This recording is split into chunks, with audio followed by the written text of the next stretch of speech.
Swayam Prabha. Digital India. Educated India.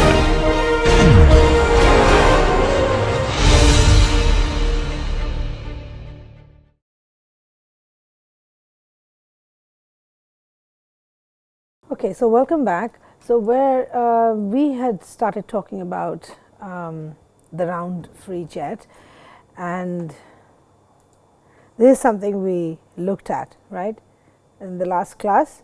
So where we had stopped was, so we took, we kind of studied a couple of things. We looked at, we tried to figure out what is it, what are the parameters with which I can define and hence study, say, a round jet. So one of the things that we did was the centerline velocity, right. So if you look here, so this is, for example, so this is the, right, we define the central velocity as such. So this was a nozzle, this was an exit, right, of diameter d. The jet velocity is this, right, and r half, right. So this r half is essentially jet half width, right, which varies as we move along the x axis.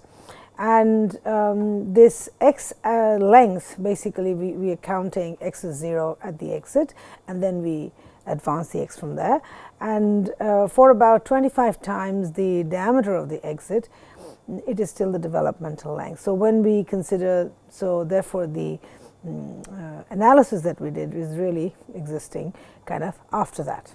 Okay, and so we looked at that. Okay, so and this was a jet which was coming into quiescent surroundings, right, and we looked at these things. Okay. Okay, so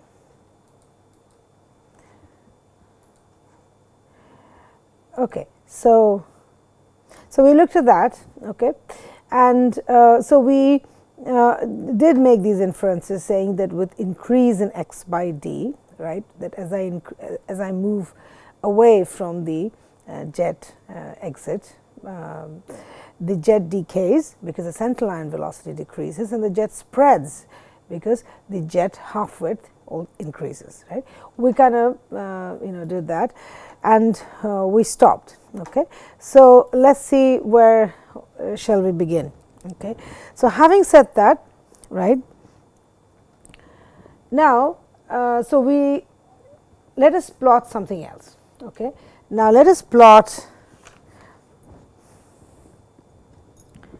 So if I plot this,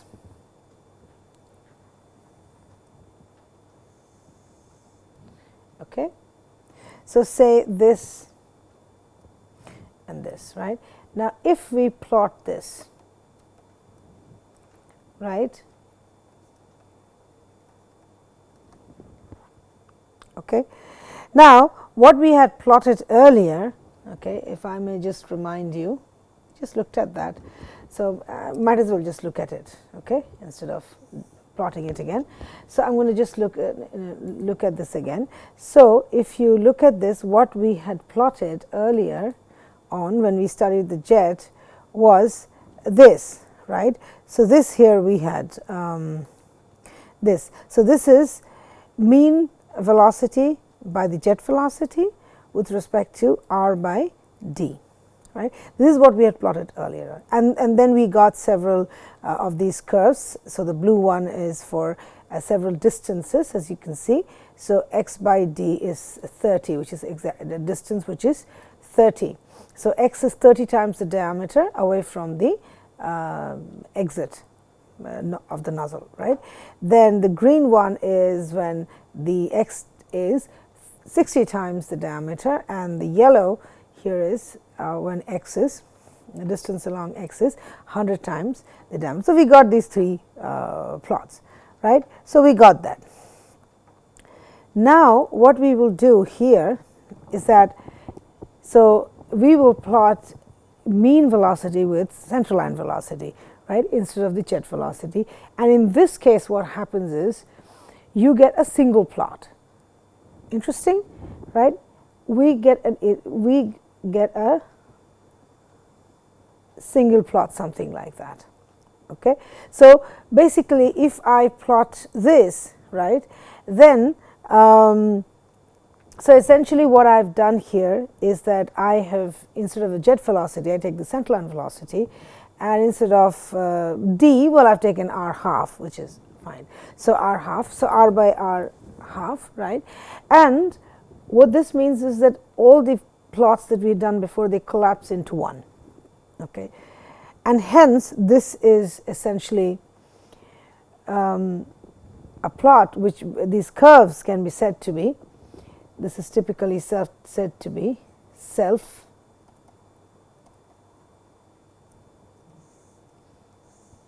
similar. Okay, let's see if you understand what this means. Okay, so let us sort of dwell on this a little more, and we shall talk about this a little more. Okay, now rest of it, I think, so the mean, so therefore what is self similar? So basically the mean velocity profile, right, that becomes self similar. Now this was actually first introduced. I will explain this very briefly, okay, very briefly, and you can look up Schlichting's book on boundary layers, and I also have a course on boundary layers, Introduction to Boundary Layers, where I think I talk about this in detail. So if you can, then you can look at that as well. So in the sense that this concept of self-similarity was first introduced by Prondel, Blasius's boundary layer theory back in 1908. Okay, so it was essentially boundary layer theory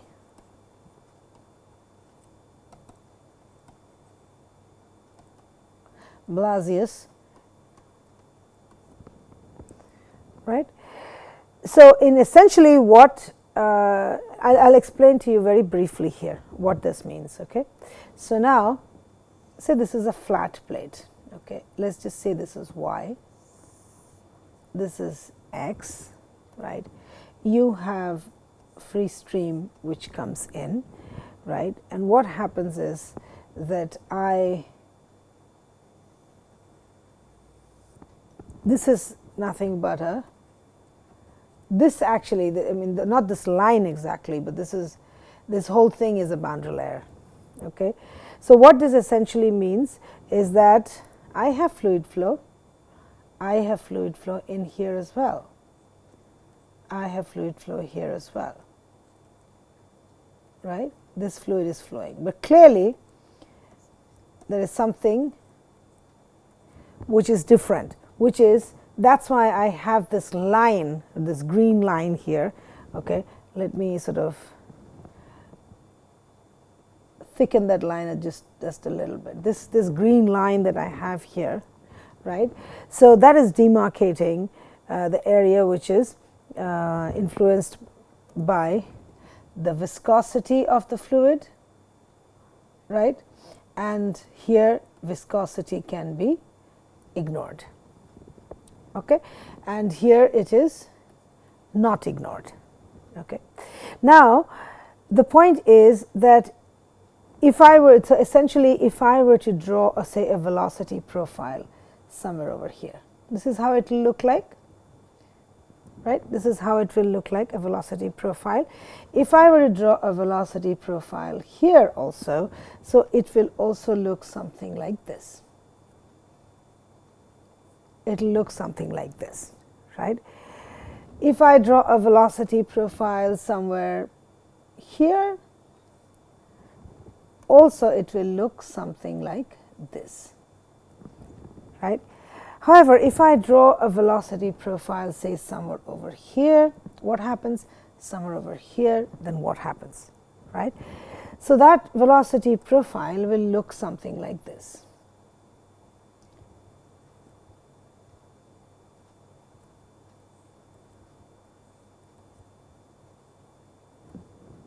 So essentially I get something called like a profile. Okay. Now what happens here? What say this location is, say this is, say, A, right? What happens at B, which is slightly further down, right? So what you get here also is a velocity profile, something like this, right? What is, so now if you look at this, they are similar, aren't they? They are similar, and the velocity, if you see here, oh, sorry, okay, oh shoot, okay, sorry about that.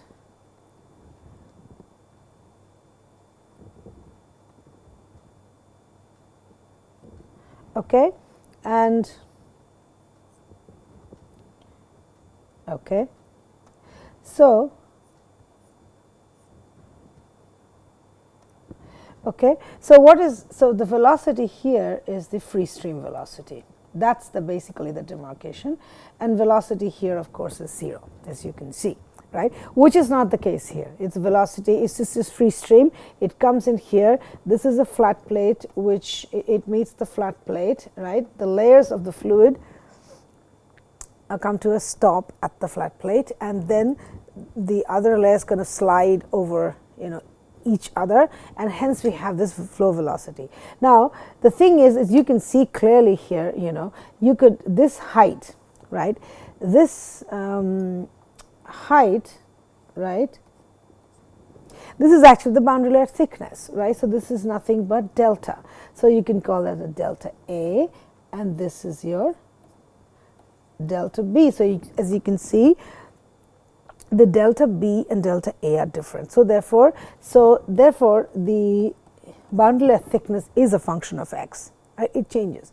Now the thing which is about, you know, the velocity profile at A and B is that they're actually similar.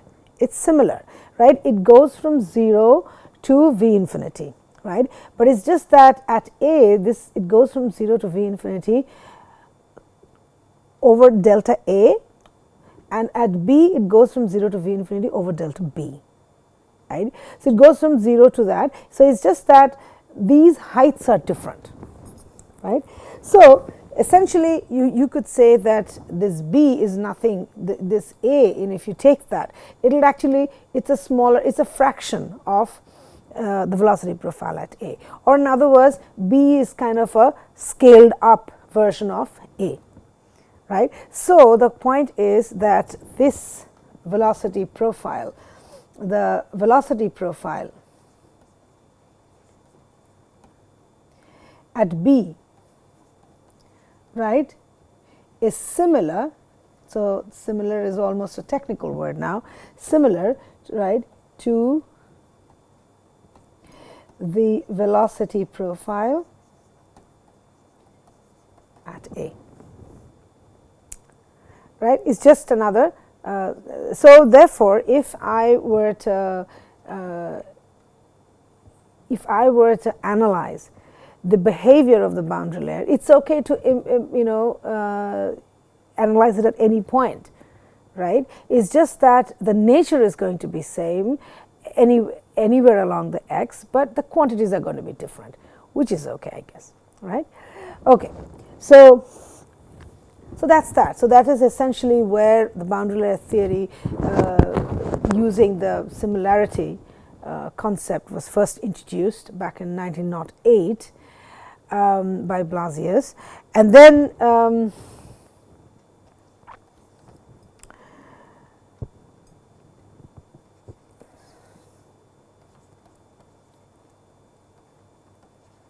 Zeldovich introduced this in turbulence studies,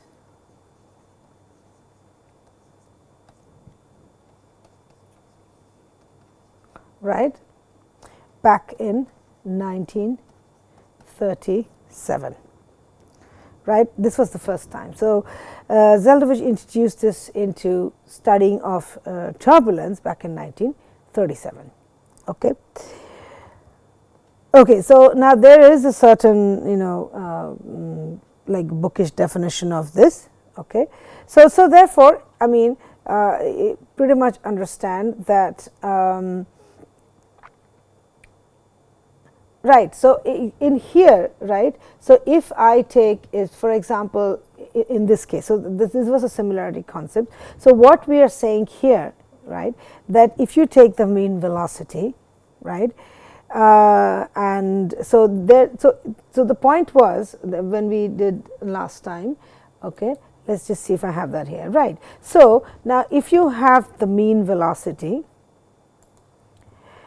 right. So, the mean velocity, for example, if you are looking at this, so if you are looking at the mean velocity, now this is the spread, right. So, you define that by the jet half width.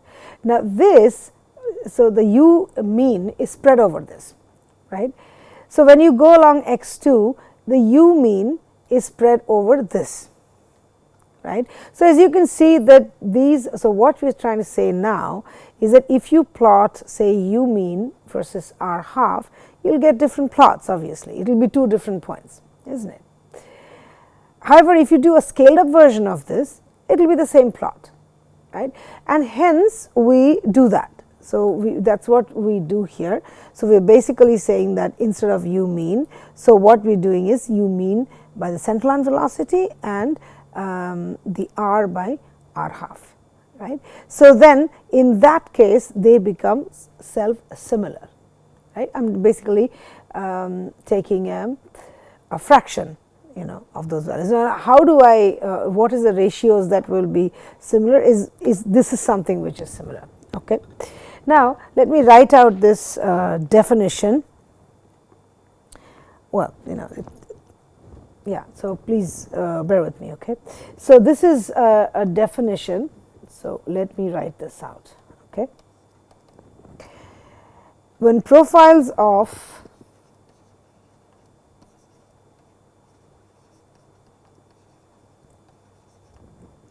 velocity, density, temperature,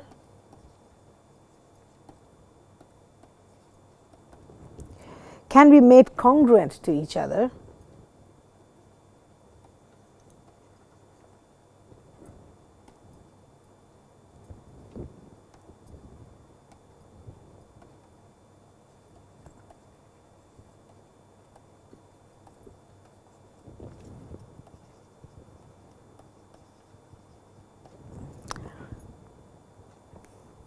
by simple scale factors.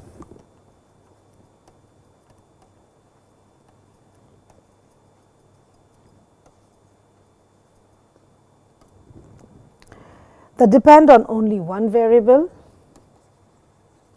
that depend on only one variable, then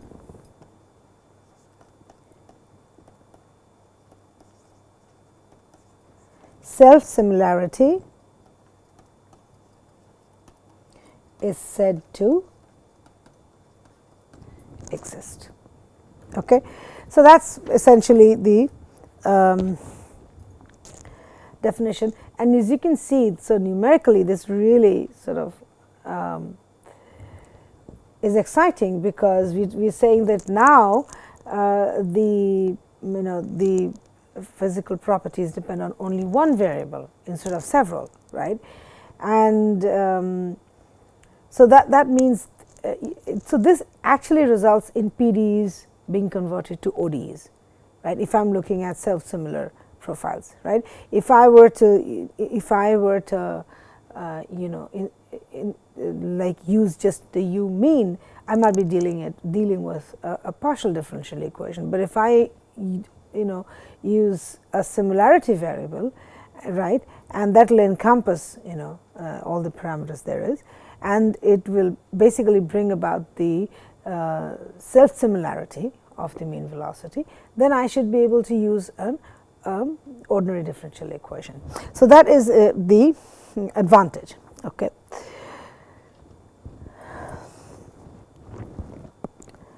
Okay, so now like we looked at okay, I have to give you the reference, which I will probably I will give you the reference next time. Okay, I spoke about the the result in the last class, this one.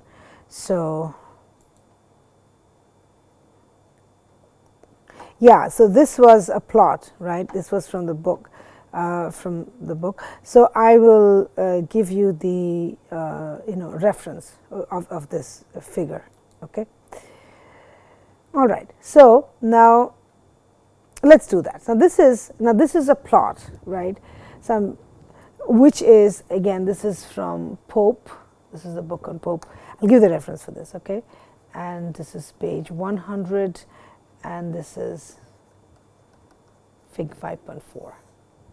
Okay, this is what we're discussing now. Now, so this is actually an experimental result. Okay,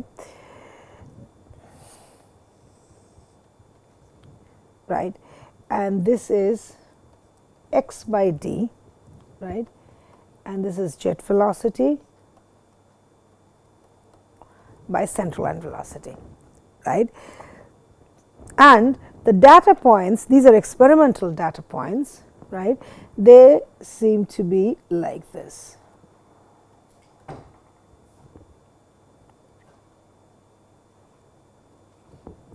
Couple of data. These were the experimental data points, right, and these were, I'll give you the exact, these are experimental data, right.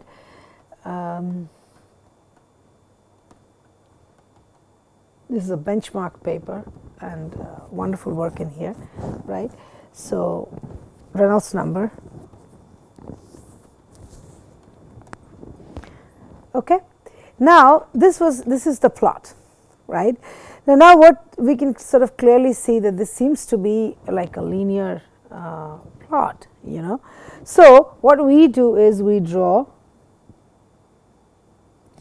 a fit. You know, you'd probably use a MATLAB or something and see that very quickly, you know. But if you see, even with the even with the naked eye, you can see that, you know, if I draw a straight line, it seems to have a straight line fit, and it's easy. Okay.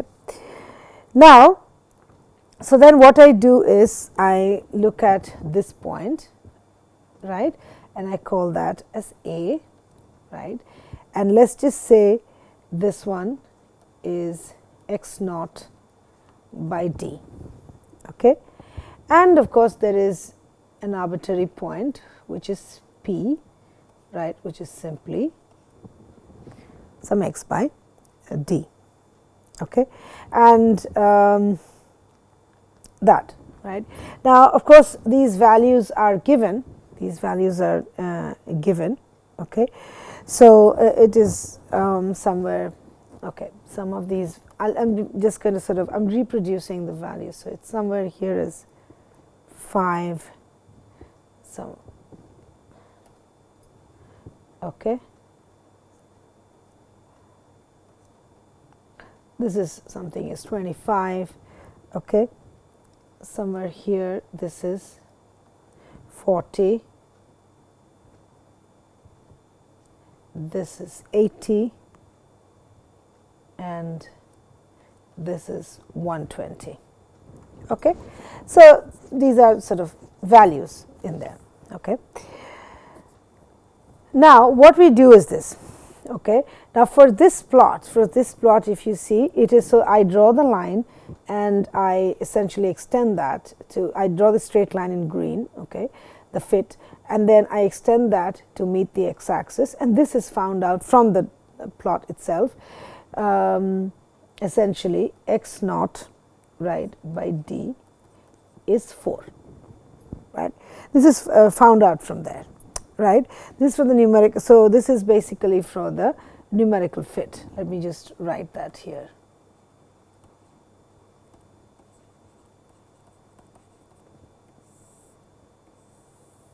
Right, so this is for the numerical fit. Now next, right,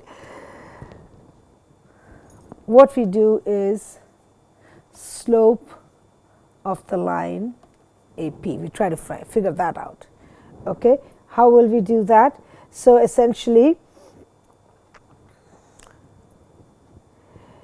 so this is the point P. Okay.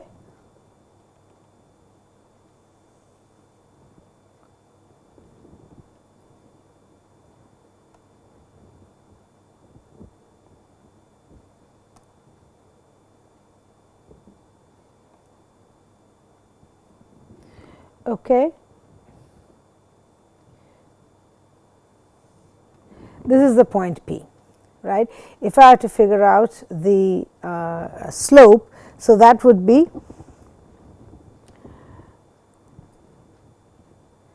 so uj by u naught, right, minus this, right, by x by d minus x naught by d. Okay, that, and let us say that this slope is, right, where this b is an empirical constant.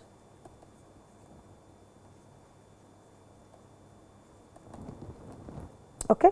So, this is nothing, this is you can see this is easy, right. So, slope of the line AP, so this is AP, so the y values, so uj, this is here and this one is 0. So, that by this, right. So, if I do this, let us just write this out. Okay. So, if I write this out, or b by x minus x 0 by d is equal to u naught x by uj. I think that works, right? Makes sense?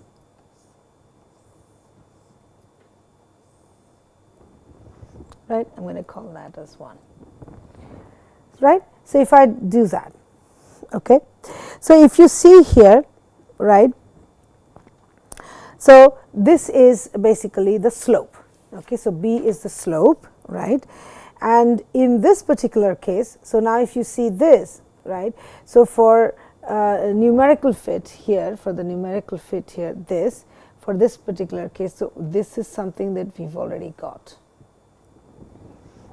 Okay. So, the line where it is meeting the x axis, right, and the slope of the line is given essentially by this. Okay. So, in this case, in this particular case, right, B is equal to, so let me write that here. So, B in this case is equal to 5.8. Right. So, because you should be able to get this value uj by u naught, right, and of course, you know this value as well. So, you can find out B. So, for this particular case, B is equal to this plot. Okay. All right. Now, something more interesting. Okay, having sort of said that, let me sort of give you a few. Okay. So, that is that. So, I have a numerical fit which sort of looks like this, and the next thing I am going to do is look at the spreading rate. Okay. So, what do I mean? What is the spreading rate? You know, we've spoken about the spreading rate. So, what is happening? How do I decide this thing is spreading? So, when I looked at when I did this last time, so why did I say that, why did I say the jet spreads? Because I said R half increases, which means what? So, we looked at this, right? Did we look at R half? Yeah, R half is increasing. Why? Because if you look at this plot itself, right. So, if you see this is u mean over jet velocity, you can see the blue plot. Okay. So, that is x by d is 30. So, which is the point So, x by d is 30, which is the location here, and this you can see spreads this the jet at x by 30 spreads from 0 to b, right, because here it is maximum velocity, and so here it's like so we wrote that, right, 0.25 times the centerline velocity, and here it goes sort of maximized. So, it spreads this much, right, but if you look at 60, right, which is the next location, it has a lesser value, but then it spreads much more, you know, it spreads over much more. So, as you can see that r half increases, right. So, this is the blue, then the green, and then the yellow, right. So, r half is increasing. Why? Because this is why we are saying it is spreading. So, what is the spreading rate therefore, right. So, let us just go to another page, that is best. Okay. So, let us say the spreading rate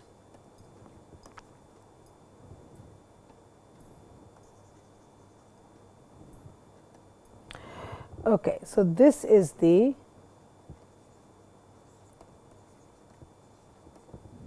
spreading rate, right. Now, that so I can let us just say it is S, and I am going to say it is rate of change of the half width, jet half width along the x axis, right, which is the axis of flow, right. So, this, if I were to write this as a definition, would that be okay, right. So, S is nothing but d dx of r half, right. So, if I is linearly, right, this spreading rate, okay, now d dx of r half. Okay. So, let us just what does this mean? Let us just explore this a little bit. Okay. Okay. Now, this is simple math actually, this is simple math.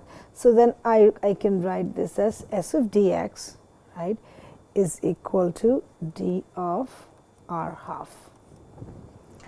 Okay. So, then I integrate this,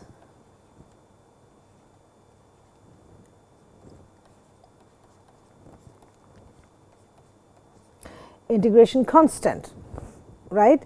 Now, so therefore, now at, if you use some kind of boundary conditions, now at x is equal to x naught, right, what is r half?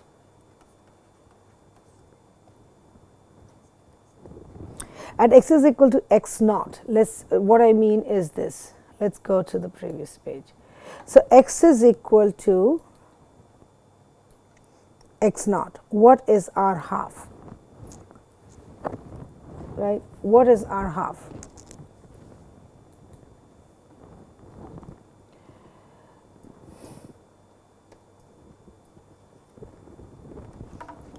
Yeah, makes sense.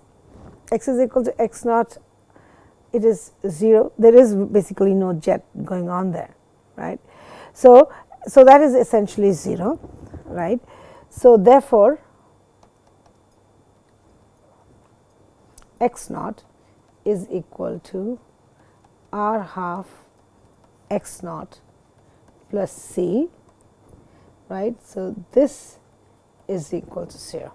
Therefore, c is equal to S x naught, right, or S of x is equal to r half of x plus S of x naught, right, or S of x minus x naught is equal to r half of x.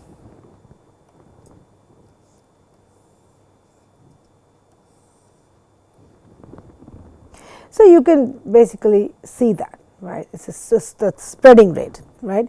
So, now, so therefore, this is, I am talking about the spreading rate, right. So, I can actually write the, so this one, and then I will write this as say 2. On one we have the B, which is the essentially the empirical constant, which is related to. So 1 by b is essentially the slope of the numerical fit, which is a linear fit through the experimental data that we've looked at. Okay. So therefore, now S is nothing but the spreading rate, right, and B is therefore called the velocity. Now B, if you look at, so let's just look at B. If you look at B, right, so here this B, it's u naught by uj, right, is the velocity decay constant, right. It's also almost the velocity decay constant, right, because u naught is going to be changing. Okay. So therefore, let's just write that here. So B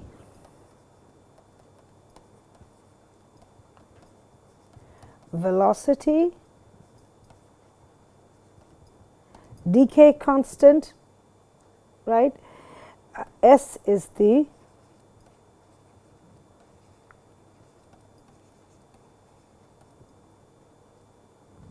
spreading rate. Okay. All right. Now let me here at this point again, so there were experiments done to this effect, and I'd like to give you some values with respect to that. Okay. So let me give you that. So these are these are values, so by various researchers.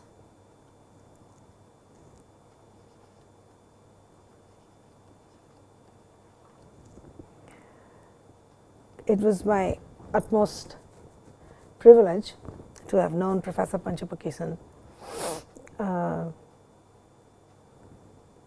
as a senior colleague a couple of years back, and it's well, I guess my privilege that I'm referring to his work, which is as exemplary as it can get. Okay.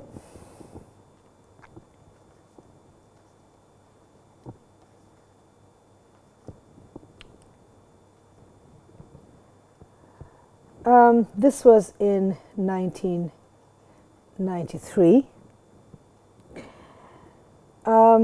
This is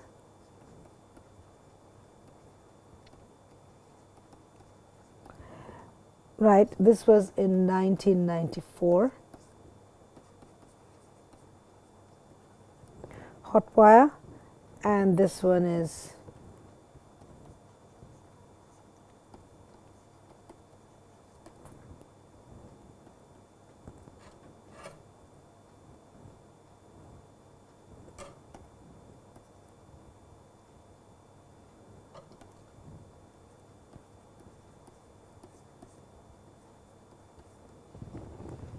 okay. So this is Reynolds number, the spreading rate, and the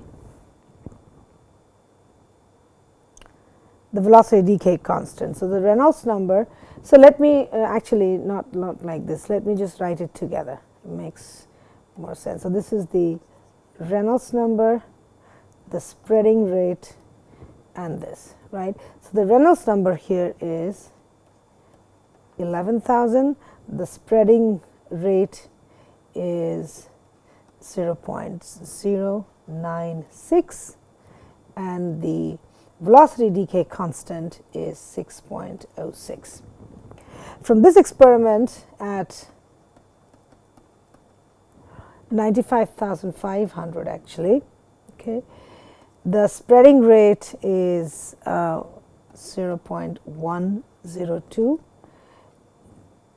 and the velocity decay constant is 5.9, and this experiment 95,000 RE, the spreading rate is 0.094, and the velocity decay constant is 5.8. So as you can see here, right, the Reynolds numbers are pretty far out, right, but the spreading rate and the spreading rate and the velocity decay constant don't seem to be affected by that, right? They're pretty much comparable to each other, right? So therefore, the question, because this is a question we were asking last class also, that what do these things depend on, right? What do these things depend on, and what are the parameters that they depend on, right? So and then it is the RE which is affecting it. So do this depend on? Well, clearly they don't. Okay. So now they don't depend on Reynolds numbers. Now let us, what we'll do now, is this basically we're going to talk about the self similarity thing. So we'll come up with something very interesting. Okay. All right. So now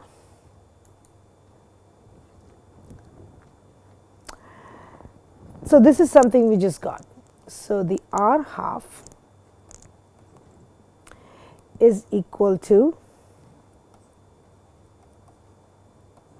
right, we just came up with this. Okay.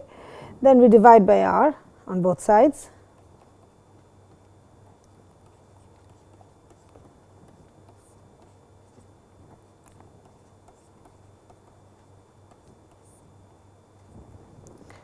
Okay, we do that. Now this is where let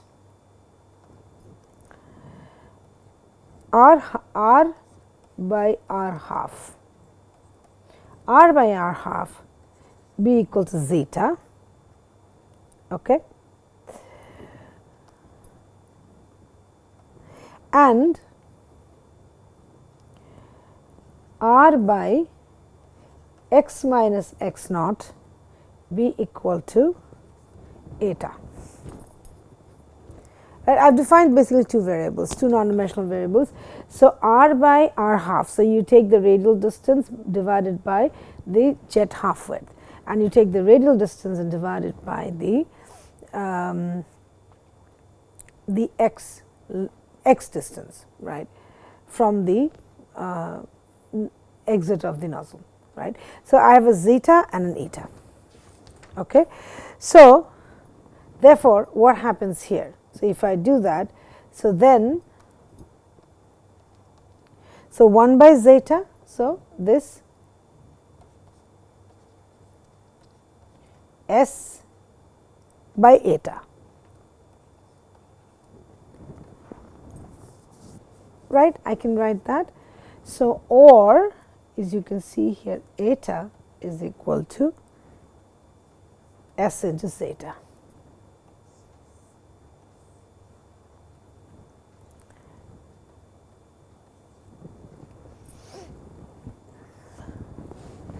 Right.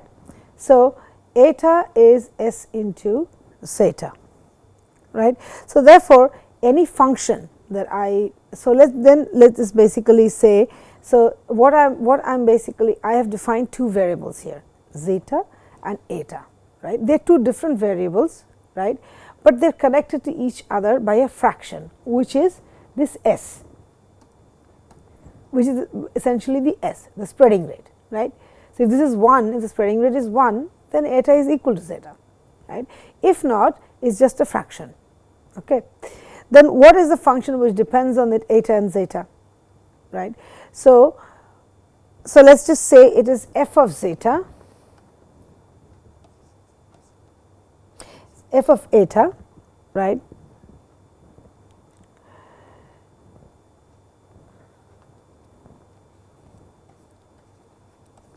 g of zeta, right,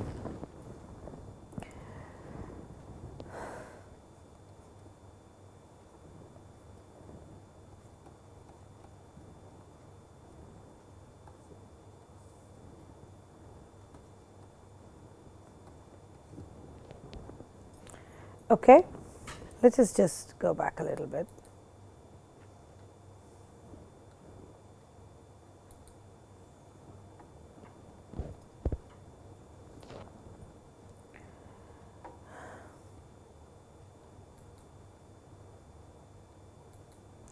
Okay. Okay. So now f of eta is equal to g of zeta, which is essentially equal to the mean velocity by the centerline velocity. Okay. So, now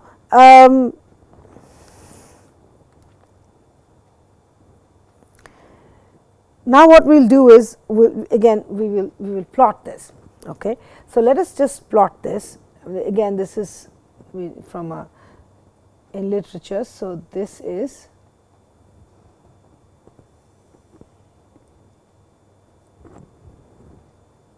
okay. Now, there are what I am going to do is I am actually going to have two axes. So, I am going to do that. Okay. So, I am going to have a zeta, this is a zeta and this is an eta. Okay. So, now what happens is, so this y axis is essentially u,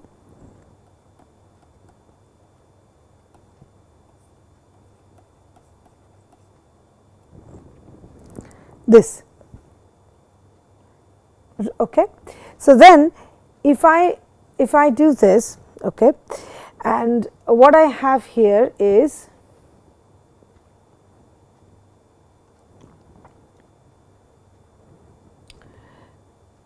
this is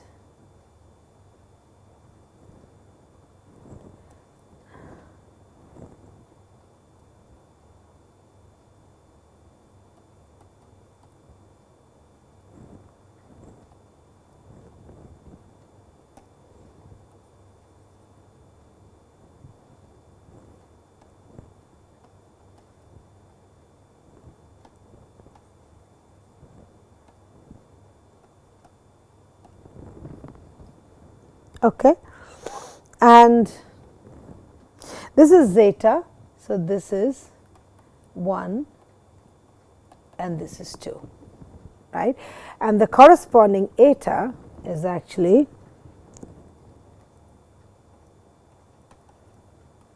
this is 0.1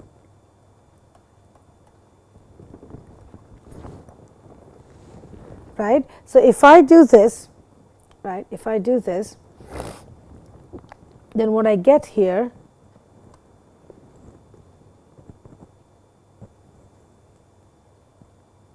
is a plot which is exactly like this, right. So, please note that this axis, eta axis that I am drawing here, is this axis is actually like it's the same as the zeta, except that I could plot the same, I will have the same plot whether I do it with zeta or eta, right. It is just that if I do it with zeta, then it is 1 and 2 here. If I do it with eta, it is, so it is essentially this is this, or this is actually zeta is equal to this, or eta is equal to 0.1. That is what this means, right.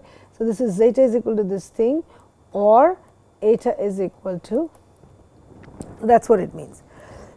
So, if you do this, so essentially what you see here is that I get this plot, right. So, therefore, if I were to, so in the sense that what I wrote here, I am trying to understand what I wrote here. Okay. So, therefore, if I take this zeta, right, if I take say this zeta, say at 1, right. So, I will get a function, right. This is a function, this one, which is equal to g of zeta, right. Instead, if I took eta, right, I would have a function which is say f, right, but it is a function of eta. But both these are same, isn't it? Both these are essentially at the same point, right? It is at the same point. So g of zeta or f of eta is actually same, and it is equal to u mean by u naught. Get that? Okay. So that's this is the similarity variable, right? So this is what we've come up with. So therefore, f of eta is equal to g of zeta is basically equal to this, right? There's something a little more on this, something. So I think we can talk about this in the next class. Okay. Okay, so I think what we are essentially trying to say is that the mean velocity profile, right, is a self-similar, is actually self-similar. Now, why is this important? This is important because how do I see, on one hand, it is the turbulent flow is so random, is random, it is unsteady, and it is really, you know, we just try to even figure out that where the hell do we even start, you know, to analyze something like this.